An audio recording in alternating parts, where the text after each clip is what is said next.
মুসা নবী কি আশ্চর্য হয়ে গেলেন, এত কালো এত বিশ্রী চেহারার মানুষ তার জীবনে কি এমন আমল করলো যে আমলের গুণে সে আমি মুসার সাথে জান্নাতে বন্ধু হয়ে যাবে। মুসা কালিমুল্লাহ এবার বন্ধু ওই আলী বিন মুআফিকের কর্মটা দেখতেছিলেন। সে ছিল একজন গোশত বিক্রেতা, যাকে আমরা বাঙালিরা বলি কসাই, ঠিক কিনা বলেন? তার নাম হলো বন্ধু আলী বিন মুআফিক। ওই কসাই গোশত বিক্রি করতেছে, কিন্তু সবচেয়ে মজার জায়গা হলো গোশতের পশু জবাই করে বিক্রি করতেছে, কিন্তু সবচেয়ে গুরুত্বপূর্ণ যে জায়গাটা এটা প্যাকেট করে বন্ধু একটা সাইডে রেখে দিয়েছে, চুরি চুরি কন্যা সুবহানাল্লাহ রেখে দিয়েছে। এবার ওই কসাই গোশত বিক্রি করলো। গোশত বিক্রি করা যখন শেষ হয়ে গেল, এবার বন্ধু ওই আলী বিন মুআফিক তার বাড়ির দিকে রওনা হলো। মুসা কালিমুল্লাহ তার সঙ্গে সঙ্গে বাড়ির দিকে রওনা হলো।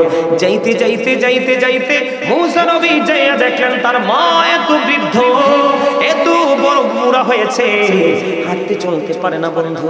একটা খাঁচার আরামদায়ক একটা খাঁচার মধ্যে বসাইয়া একটা উঁচু জায়গার মধ্যে রেখে এসেছে, যেন কোনো বিষাক্ত পোকামাকড় মাকে ধ্বংস করতে না পারে, ধ্বংসন করতে না পারে। বন্ধু এবারে গেলেন আলী বিন মুআফিক, সারাদিন গোশত বিক্রি করলেন, যাওয়ার পরে মাকে আরামদায়ক জায়গা থেকে নামালেন, পরিষ্কার পরিচ্ছন্ন করলেন, করার পরে বন্ধু নিজেই গোসল করেননি, ফ্রেশ হয়নি, আগে চলে গেলেন বন্ধু মায়ের জন্য খাবার তৈরি করতে। মায়ের জন্য খাবার তৈরি করলেন। মুসা নবী দাঁড়িয়ে দাঁড়িয়ে আলী বিন মুআফিকের দৃশ্য দেখে এবার মাকে রুটি বানালেন, গোশত রান্না করলেন। দেখে দেখে বন্ধু সব কাজ সম্পূর্ণ হলো। এবার মুসার যেই সাথে বন্ধু হয়ে জান্নাতে যাবে ওই আলী বিন মুআফিক গোসল করতে গেল। এবার বুড়িমার দিকে চাইয়া দেখে রে মা আল্লাহর দরবারে দুই হাত তুলে দোয়া করছে। মুসা কালিমুল্লাহ ডাক দিয়ে বললেন, ওগো বুড়িমা বলেন না আপনি কি দোয়া করতেছেন? এবার ওই বুড়িমা প্রশ্ন করলো, কে গো আপনি?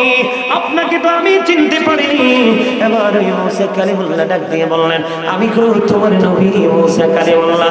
এবার বুড়িমা তো পাগল হয়ে গেল, আমার এই জীর্ণ শীর্ণ ভাঙ্গা কুটিরে মুসা কালিমুল্লাহ চলে আসলো।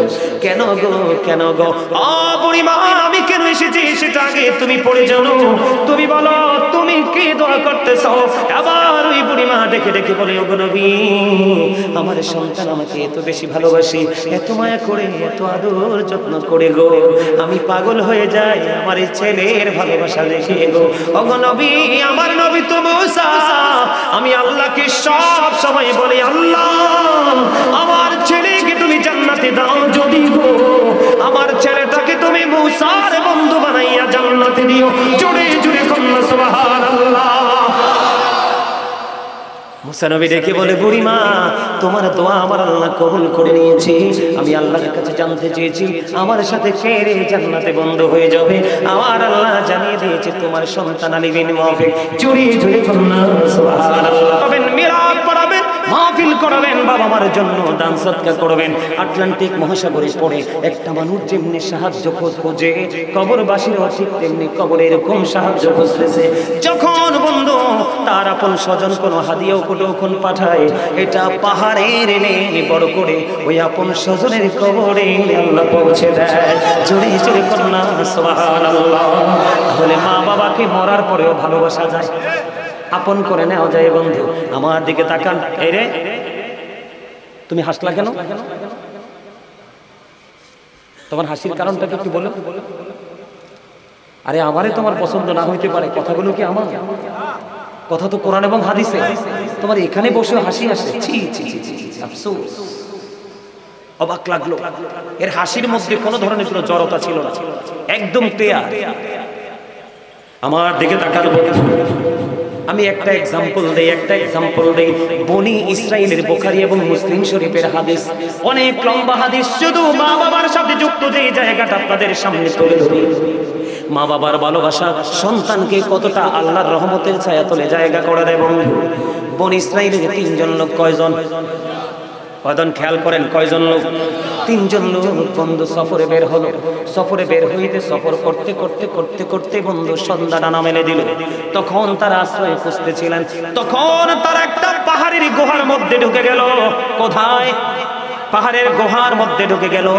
পাহাড়ের মধ্যে ঢোকার পরে এবার বন্ধু সিহাসিদ তার অন্যতম গ্রন্থ বুখারী শরীফের মধ্যে এসেছে হাদিস খানা বন্ধু। আমি এতটা মুগ্ধ হয়েছি, এতটা প্রেমে পড়েছি, বিশ্বাস করবেন ও বন্ধু বলে বোঝাতে পারবো না। তিনজন লোক পাহাড়ের গুহার মধ্যে ঢুকলো। ঢোকার পরে হঠাৎ করে তারা দেখতে পাইলেন ভিতরে ঢোকার পরে এত বিশাল পাহাড় বন্ধু, বিশাল পাথরে ধসে পড়লো পাহাড়ের উপর থেকে। ধসে পড়ে ওই তারা যে দরজাটা দিয়ে ঢুকছে এই দরজাটা বন্ধ হয়ে গেছে। এবার তারা চাইয়া দেখলেন এই যে পাহাড়ের গুহার মধ্যে আমরা ঢুকে গেলাম, বিপদে পড়ে গেলাম, এটা আল্লাহ ছাড়া পৃথিবীর কেউ তো জানে না, এখন আমরা কি করব? এটা হাদিস শরীফের মধ্যে এসেছে সারা পৃথিবীর মানুষ যদি চেষ্টা করে ওই পাথরটা বন্ধুর দরজা থেকে সরানো সম্ভব নয়, যদি মালিক যদি দয়া না করে। এত ভয়ঙ্কর এক পাথর দরজা রাস্তাটা বন্ধ করে দিল। তারা চিন্তা করতেছেন, চিন্তা করতে করতে বন্ধু তারা বেহাল হয়ে গেল, কি করব এখন, কি করব? এবার কি করলেন?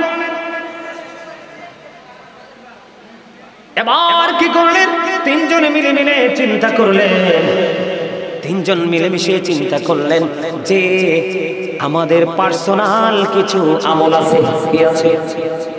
পার্সোনাল কিছু আমল আছে আমার। তিনজনের কি আছে? পার্সোনাল স্পেশাল কিছু আমল আছে। তিনজনে মিলে পরামর্শ করলেন আল্লাহর কাছে আমাদের নিজ নিজ আমল দিয়ে আল্লাহর কাছে আজকে দরখাস্ত করব। কি করব? দরখাস্ত করব আমার আল্লাহ এই দরখাস্তের উসিলায়, আমলের উসিলায় আমাদেরকে কি করবে? বিপদ থেকে বাঁচাবে। তিনজন মিলে পরামর্শ করলেন। এর মধ্যে প্রথম জন হলো মা বাবার পাগল সন্তান। প্রথম সন্তান কি?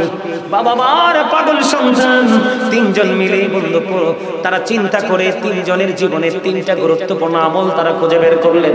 এর মধ্যে প্রথম যিনি ওনার জীবনের বন্ধু একটা আমল হলো মা বাবার প্রতি গুরুত্বপূর্ণ এক প্রেমের নিদর্শনটা হলো কেমন জানেননি? যে তিনজনের মধ্যে আজকে একজন বন্ধু পাহাড়ের গুহার মধ্যে ঢুকে বিপদে পড়ে আছে।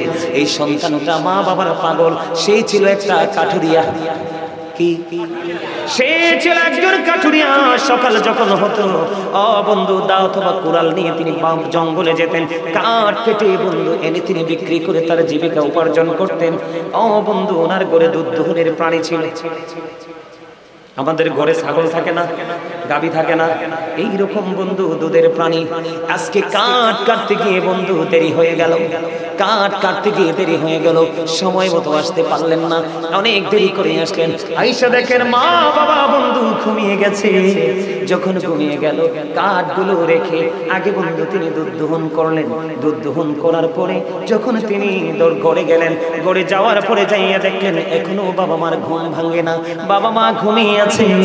দুধ যখন দহন করলেন, আপনারা বলেন একটা ছেলে লাকড়ি কেটে এসেছে, কত কষ্ট না লাকড়ি কাটা? লাকড়ি কাটা, এটাকে আলাদা করা বন্ধু অনেক কষ্টের কাজ। সন্তান কত মা বাবার পাগল, নিজের কষ্টটাকে পুরো কুরবানি করে দিল, পুরো কষ্টটাকে কুরবানি করে দিয়ে বন্ধু এবার কি করলেন? পুরো কষ্টটাকে কুরবানি করে দিয়ে দুধটা দহন করলেন।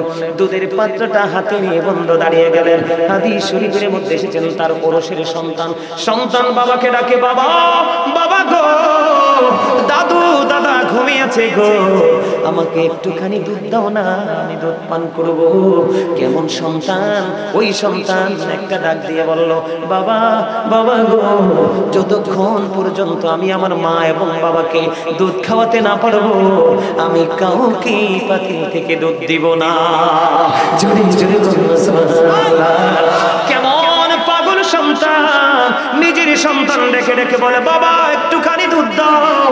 সন্তান দুধ দেয় না, না না না, আমি আগে আমার মাকে খাওয়াবো, আমি আগে আমার বাবাকে খাওয়াবো, তার আগে আমি তোমাকে দুধ দেব না। হাদিস শরীফের মধ্যে এসেছে বন্ধু, বাচ্চাটা দুধের জন্য কান্না করলো, বাবা দুধ দিল না। বন্ধু এমনি করে করে রাত্রিটা পোহায় গেল।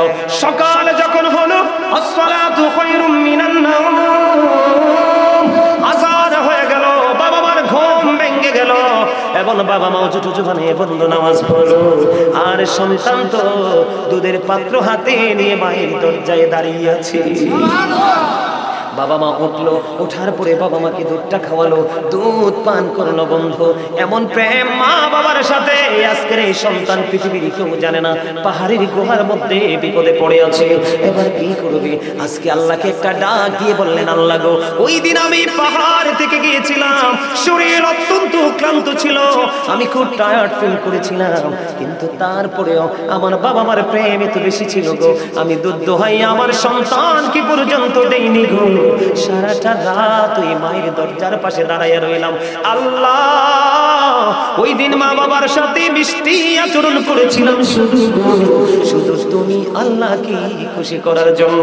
ওই দিন বাবা মার সাথে যে আচরণ করেছি, যে ব্যবহারটুকু করেছি, ওই ব্যবহার যদি তোমার কাছে ভালো লেগে থাকে, তাহলে আজকে ওই বিপদ থেকে তুমি আমাকে উদ্ধার করো। ওয়াল্লাহি ওয়াল্লাহি, আল্লাহর কসম করে বলছি বন্ধু, এই হাদিসটা আমি কতবার পড়েছি এটা আমি সংখ্যা গণনা করে বলতে পারবো না। যতই দেখি, যতই পড়ি, ততই যেন প্রেমে পড়ে যাই। কত নিয়ামত আমার ঘরে, আমার আঙিনায় হাঁটাহাঁটি করে রে, আমরা এই নিয়ামতটুকু চিনতে পারি না। এটা কত বড় দুঃখজনক বন্ধু। আজকে সন্তান ওই পাহাড় থেকে দোয়া করতেছে, দোয়া করতে করতে করতে করতে এবার বন্ধু আল্লাহর কাছে যখন দোয়া করো শেষ হয়ে গেল, এবার চাইয়া দেখে রে, দরজা থেকে পাথরটা আল্লাহর কুদরতে একটু সরে গেছে। জোরে জোরে সুবহানাল্লাহ। বন্ধু, যদি ওই দুটো বলতে চাই অনেক সময় লাগবে রে। পরে যে দুইজন তাদের জীবন ওই দুইটা অত্যন্ত গুরুত্বপূর্ণ, ওই দিকে যাব না, কারণ মেহমানদেরকে বিদায় দিতে হবে। তারা বসতে চাইলেই কিন্তু বসিয়ে রাখা যায় না, তাদেরকে বিদায় দিব। আলোচনাটা এই বিষয়টাই টপিকটা আমি শেষ করে দেই বন্ধু, এরপর ওনাদের পরিচয় করিয়ে বিদায় দিব। আমার দিকে তাকান, ঠিক আছে? আমার দিকে তাকান। ওয়াজ আপনাদের কাছে ভালো লাগে? ভালো লাগতেছে? আলহামদুলিল্লাহ বলেন। দেখছেন ওনারাও প্রেমে পড়ে গেছে। বাবা মার প্রেম এত মধুর। আরে তারা না থাকলে তো আপনাকে আমাকে কিচ্ছু দিয়ে না জানে। এই যে আপনার আমার দেহটা, এটা কিন্তু তারা কি করে দিয়ে গেছে। অসুখ হইলে মা ওষুধ খায় না, সন্তান অসুখ হইলে তারে খাওয়াইছে। কথা কন না কেন? গরিবের ঘর আছে না, পেটের খিদায় মা পেটে পাথর বেঁধেছে, কিন্তু সন্তান কি উপাস? কত কত কত বড় লোকের দরজায় গিয়ে অপমানিত হয়েছে, লাঞ্ছিত হয়েছে, তারপরেও সন্তানের প্রতি বিরক্ত। ঠিক না? ঠিক না? বাস্তব কথা কিনা বলেন? সেই মা বাবাকে কষ্ট দেওয়া যায়? আরো ওই দুইজন যখন বন্ধ তাদের নিজস্ব কর্মকে প্রেজেন্ট করে যখন আল্লাহর কাছে ওসিলা দিয়ে দোয়া চাইলেন, ওই পাথরটা একটু একটু করে সরে যায়, তারা বিপদমুক্ত হয়ে যায়। চুরি চুরি কন্যা সুবহানাল্লাহ।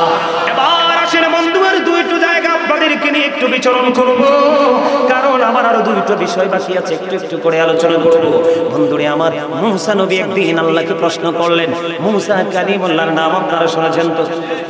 1,24,000 নবী রাসূল আল্লাহ কি করেছেন? পাঠিয়েছেন।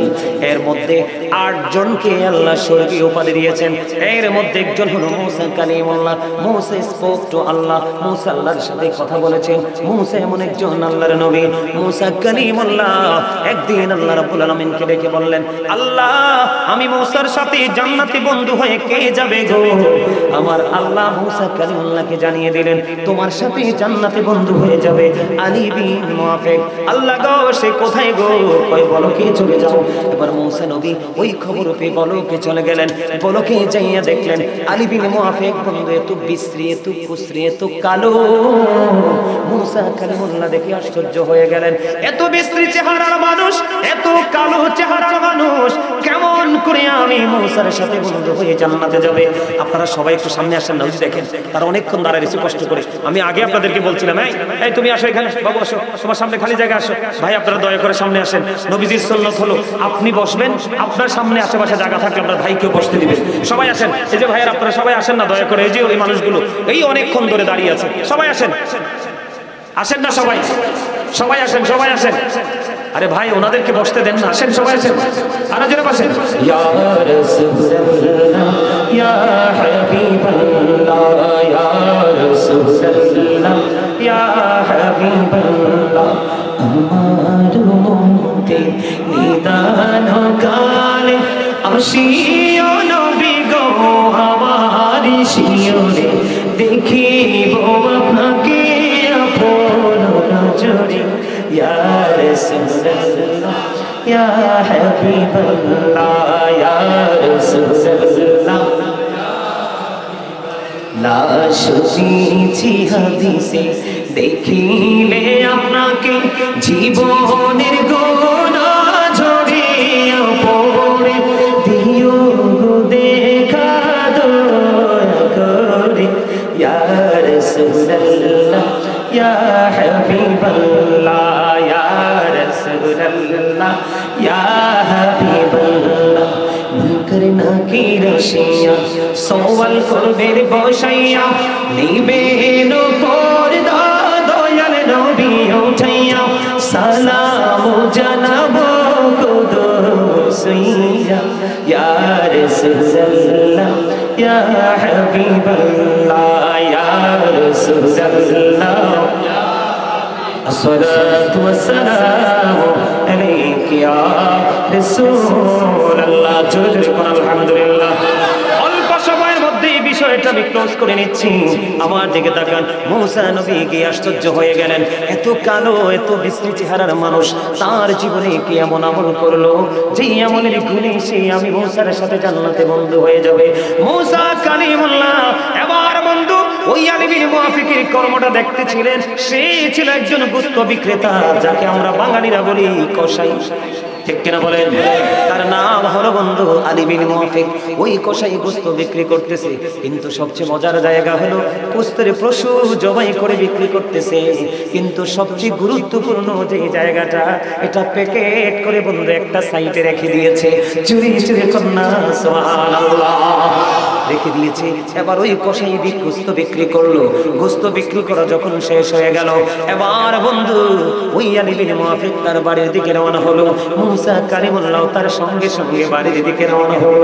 যাইতে যাইতে যাইতে যাইতে মুসা নবী যাইয়া দেখলেন তার মা এত বৃদ্ধ, এত বড় বুড়া হয়েছে, হাঁটতে চলতে পারে না বন্ধু।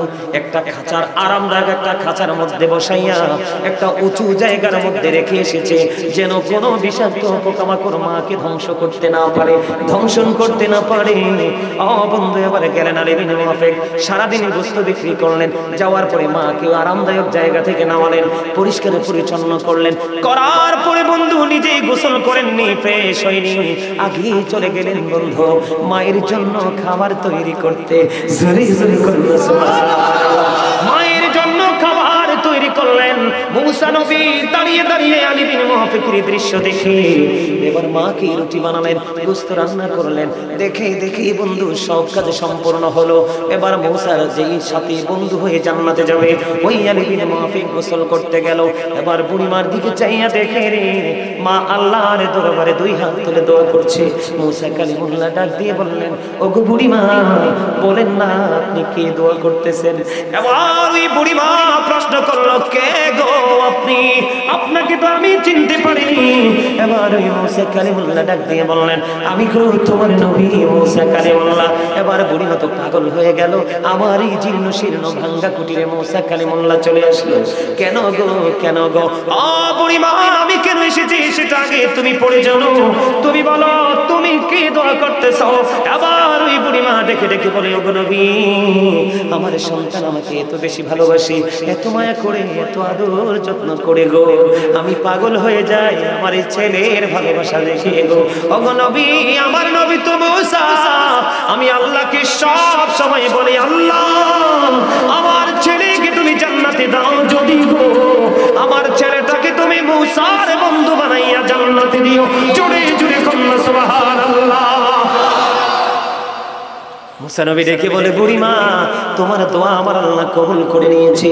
আমি আল্লাহর কাছে জানতে চেয়েছি আমার সাথে কে রে জান্নাতে বন্ধু হয়ে যাবে। আমার আল্লাহ জানিয়ে দিয়েছে তোমার সন্তান আলী বিন মুআফিক। জোরে জোরে কন্যা সুবহানাল্লাহ।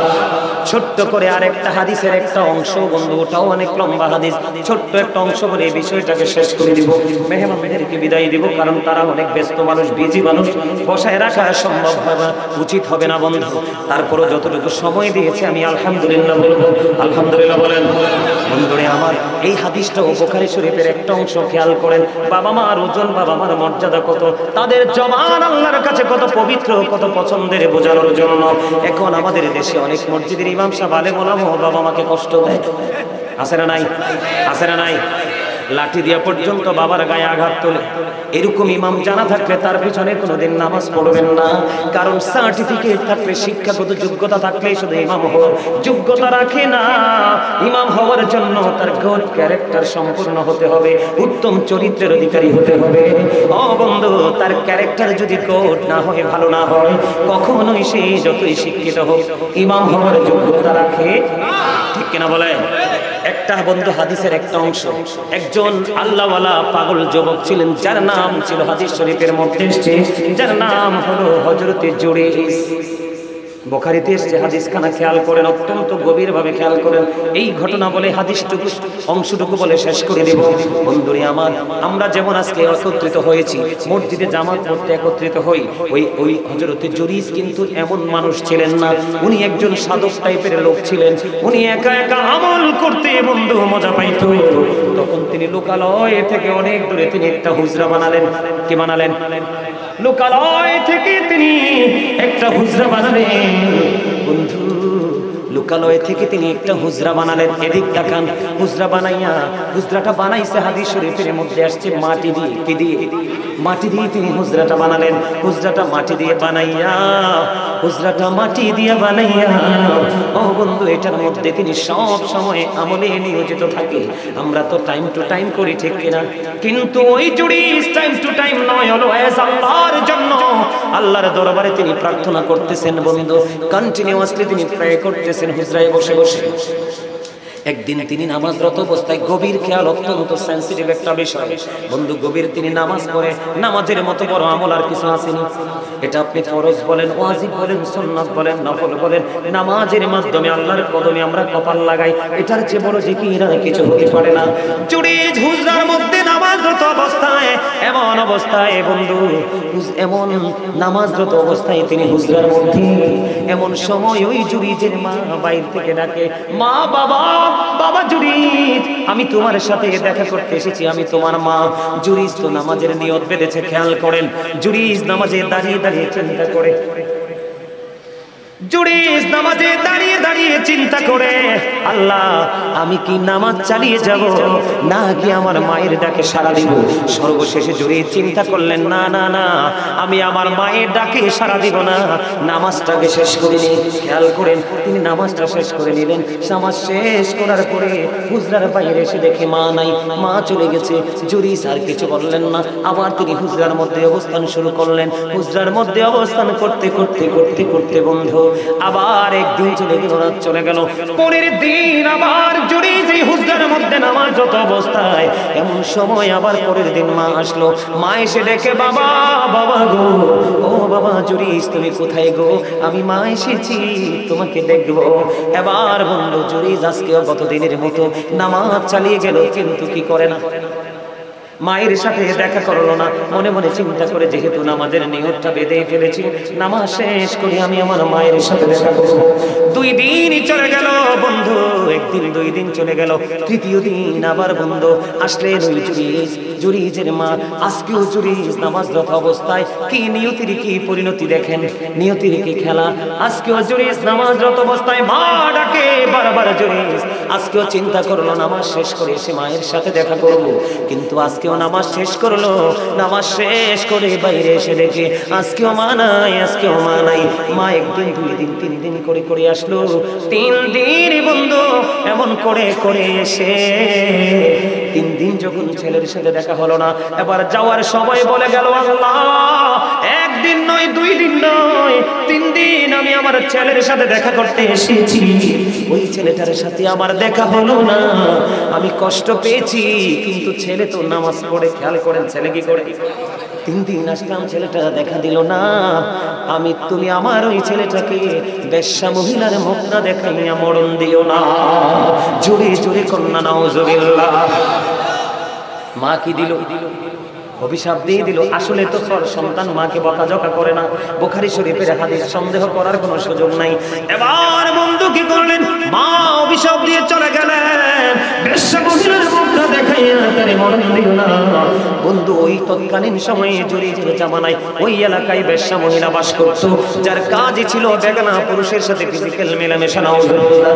বন্ধুরে আমার, ওই যখন মা অভিশাপ দিল, হাদিস শরীফের মধ্যে এসেছে ওই বেশ্যা মহিলার গর্ভে একটা সন্তান ছিল, বেশ্যা মহিলার পেটে বাচ্চা ছিল। বাচ্চাটা ধীরে ধীরে বন্ধু প্রসব করলো। প্রসব হওয়ার পরে মানুষ তাকে প্রশ্ন করলো, এই বাচ্চাটা তুমি কোথায় পেয়েছো? এবার ওই বেশ্যা মহিলা এতদিন বন্ধু আল্লাহওয়ালা জুরিসকে নিয়ে তার কোনো ইন্টারেস্ট নাই, কিন্তু মা অভিশাপ দিতে দেরি। এবার ওই বেশ্যা মহিলা বলতেছে, ওই বাচ্চাটা এনেছি আমি জুরিস থেকে। জুরিস দেখুন না, নাউজুবিল্লাহ।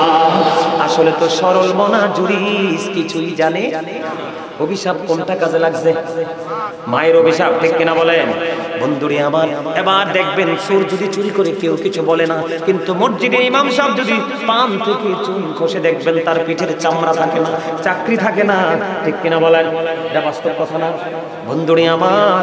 এবার তৎকালীন সময়ে যখন মানুষ শুনলো জুরিজ ওই বেশ্যা মহিলার সাথে অবৈধ কাজ করেছে, ওই বেশ্যা মহিলার মাঝ পেটে সন্তান এসেছে, এবার কিছু উগ্রবাদী প্রত্যেকটা মহল্লায় আছে না নাই? যেটা করা দরকার নাই সেটাও করে, যেটা করার দরকার আছে সেটা করে না, আছে না নাই? তৎকালীন সময়ে বন্ধু কিছু উগ্রবাদী মানুষ জলদি চলে গেল, হুজুরিজের মাটির হুজরাটাকে ভেঙে ফেললো, তাকে কন্টিনিউয়াসলি বন্ধু প্রহার করতে শুরু করলো। মারতে মারতে মারতে মারতে প্রহার করতে করতে বন্ধু তাকে টেনে হেসে তার হুজরা থেকে বের করলো। এবার জুরিজ বলল, তোমরা আমাকে এভাবে প্রহার করতেছো কেন? কেন গো আমাকে তোমরা প্রহার করতেছো? এই কথা বলার পরে এবার হযরতে জুরিজ যখন প্রশ্ন করলো, তখন ওই মানুষগুলো বলল, তোমাকে প্রহার করার কারণ হলো তুমি বেশ্যা মহিলার সাথে অবৈধ মেলামেশা করে তার গর্ভে সন্তান দিয়েছো। চুরি চুরি করনা, নাউজুবিল্লাহ। এবার ওই আল্লাহওয়ালা বুজুর্গ সাদা ওই জুরিজ বলল, আমি ওই মহিলার সাথে কোনো মেলামেশা করিনি, ওই বাচ্চাটা কোথায় আমার কাছে নিয়ে আসো। খেয়াল করেন জুরিজের পাওয়ার কত আল্লাহর কাছে, আল্লাহর সাথে তার কত প্রেমের বন্ধন। ওই জুরিজ কনফিডেন্সলি বলল, তোমরা একটা কাজ করো, আমাকে একটা ঘটি পানি দাও, আমি একটু নামাজ পড়বো। একটা ঘটি পানি দিয়ে ওযু বানাইয়া তিনি নামাজে দাঁড়ালেন। নামাজে দাঁড়ানোর পরে নামাজ শেষ করলেন। নামাজ শেষ করার পরে এবার দেখেন কত মজার খবর, নামাজ শেষ করার পরে এবার তিনি ডাকলেন, কোথায় ওই বেশ্যা মহিলার বাচ্চা? আমার কাছে নিয়ে এসো। এবার ওই বাচ্চাটাকে নিয়ে আসলো। আমি যে ওয়াজ করতেছি ভালো লাগছে বলেই কিন্তু সবাই আসছেন, ভালো না লাগলে কি বসতেন? সবাই চলে যেতেন। কিন্তু মানুষের মধ্যে একটা প্রশ্ন কন্টিনিউয়াসলি ঘুরপাক খাচ্ছে, এমন আল্লাহওয়ালা জুরিজ এমন নাপাক কাজ কোনোভাবে করতে পারে না, এটা করতে পারে না। আসলে বাস্তবতা কি দেখবো, মানুষ বন্ধু লোকে লোকারণ্য হয়ে গেল, মানুষগুলো সারি সারি ভাবে দাঁড়িয়ে গেল। ওই ছোট্ট বাচ্চাটাকে জুরিজের সামনে বন্ধু আনা হলো। দৃশ্য দেখার জন্য মানুষগুলো পাগল পাড়া হয়ে গেল। ওই ছোট্ট বাচ্চাটার পেটটার উপর জুরিজের ওই বরকতময় হাত রেখে ওই বাচ্চাটাকে ডাক দিয়ে বললেন, মাত্র এই কয়েকদিন হয়েছে বন্ধু বাচ্চাটা হয়েছে, একেবারেই ছোট্ট শিশু, কথা বলা তো একেবারে ইম্পসিবল, ঠিক কিনা বলেন? এখন বাচ্চাটার পেটটার উপর হাতটা রাখতে দেরি, পেটটার উপর বন্ধু হাতটা রাখতে দেরি রে। ও বন্ধু বাচ্চাটাকে হাতটা রেখে বলল, বাবু বলো না তোমার বাবা কে? ওই ছোট্ট বাচ্চা একটা ডাক দিয়ে বলল, ওই রাখাল আমার বাবা। আওয়াজ করে বলেন না